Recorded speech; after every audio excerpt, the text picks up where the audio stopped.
What's going to be that next functionality that a social media platform introduces?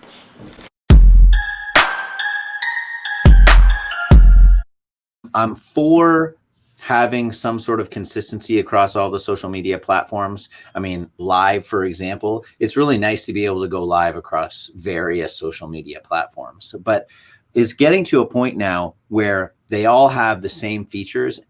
And is there a point to that? Like, I feel like we're losing innovation.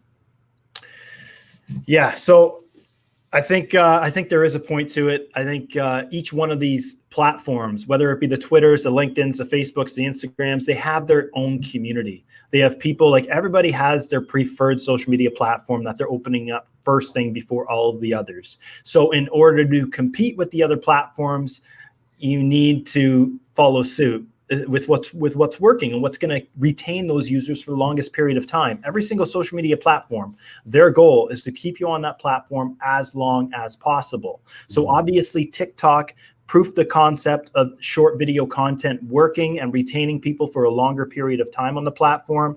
Instagram followed it up with Reels. You have Facebook Stories, and now obviously the LinkedIns and Twitters are hopping on the Stories train as well. And I think it's just the proof in the concept. You have to adapt. You have to include this type of a feature, because I'm pretty sure by Twitter introducing this feature and LinkedIn introducing this feature, they're finding their retention time in the platform has increased. And the question, I think, is what's next? What's going to be that next functionality that a social media platform introduces to keep people on the platform even longer?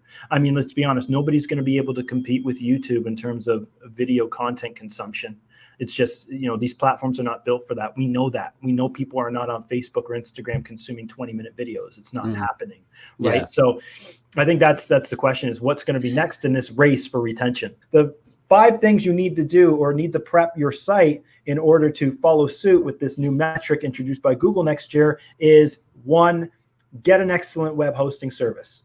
Okay, so you got to make sure that you're not with your web hosting service is on top of it, making sure that your site loads quick, because if your site's taking too long to load for whatever reason, that's going to affect you negatively. Okay. Number 2, keep your pages size light. So a lot of people that have these big videos and images on your site, if they're not condensed, it's just going to slow up your site, and it's going to, that whole bounce rate, a bounce rate's when somebody lands on your site and jumps off of it right away, that bounce rate's going to increase, which is going to affect you negatively. Okay. Next, optimize your site for mobile. I mean, if you have a business in 2020, there's a very small amount of you that do not have a mobile optimized site. If you don't have a mobile optimized site, you're not generating a lot of business from your website as it stands. But in 2021, you're actually going to be affected really, really bad from the Google algorithm if it's not optimized for mobile. Okay, when we say optimized, if you have to pull up your website and use your 2 fingers there to scroll in to read content, your website's probably not mobile optimized. Okay. Next, install security measures. So making sure that SSL certificate on your site is active, it's working. If you go to your site and it says not secure, that's a problem, and Google is going to hammer you for that next year. Okay. And lastly, tone down and remove large pop-up banners. Everybody sees it. You go to a website and boom, you get this intrusive pop-up banner in your face that 95% of people are looking for that X button to get out of it.